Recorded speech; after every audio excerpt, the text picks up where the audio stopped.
दयाल साहब को उस वक्त भी जानता था जब जब द फ्रंट निकालते थे, और फ्रंट हमारे अंतराग आता था क्योंकि बेग साहब के रिश्तेदार हमारे करीब रहते थे। फ्रंट उनके पास, मिर्ज़ा मोहम्मद अफजल बेग के पास। तब मैंने जाना, तब से आज तक मुझे उनकी बहुत सारी यादें आती है। एक बार ऐसा हुआ, प्रतिभा पाटिल लाल कृष्ण अडवाणी की पोती, उसको आए थे कश्मीर, जो कॉन्फ्लिक्ट हुआ 90 के बाद, इंटरव्यू लेने थे। तो मुझे ऑफ़र की गई एक अच्छे अमाउंट की कि आपने हाजिन भी जाना है, आपने बहुत सारी लोकेट की, आप कश्मीर आते जाते रहते हो, आपको कुछ लोग यार दोस्त जिनको उन पर कुछ और लेबल लगा था, मैं उनका दोस्त था। मैं 90 के बाद भी जाता रहा, महीने में एक बार।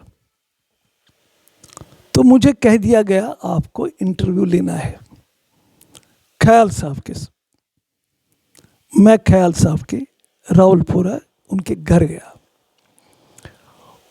जब मेरे साथ 2-4 कैमरामैन था, साउंड रिकॉर्डिस्ट था, और एक था वो आईवी का आदमी था। मुझे तब तक पता नहीं चला।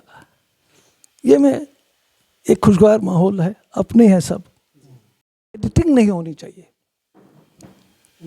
मैंने उनसे पूरी तरह से यकीन के साथ कह दिया कि मैं उसको एडिटिंग करने नहीं दूंगा। जो मेरे साथ जो है, उस वक्त मुझे एक अच्छी अमाउंट ऑफर की। मेरा रिस्क भी लाइफ में था, लेकिन रिस्क का कोई परवाह न करते हुए मैं इनके घर चला गया। हाउएवर जो कुछ उन्होंने कहा बिल्कुल डट्टो वही टेलीविजन पर आ गया।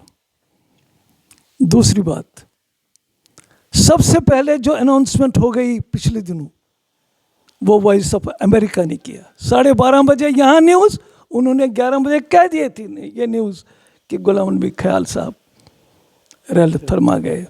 जी, ये है उनकी डेडिकेशन, उनकी राइटिंग्स, उनकी साफगोई, उनकी तहरीर। तीसरी बात, उन्होंने वो खुद कहते हैं, मेरा सबसे बड़ा सरमाया है जब उन्होंने यमच गाशिर उनकी किताब है, गाशिर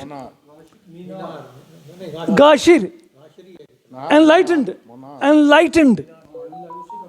तो गाशिर उनकी किताब, एरिस्टोटल, सोक्रेटिस, प्लेटो और बहुत सारे, उन्होंने खुद कहा है। यही हाल, मैं ये नहीं कहूँगा कि हुकूमत की तरफ से उनको जेल भेज दिया, क्यों भेज दिया, लेकिन भेज दिया क्यों, एपिस्ट्रॉफी क्वेश्चन मार्क में लगा देता। बेग साहब के साथ आते रहते थे, बेग साहब के वहाँ रिश्तेदार हैं मेरे करीब में, आते रहते थे।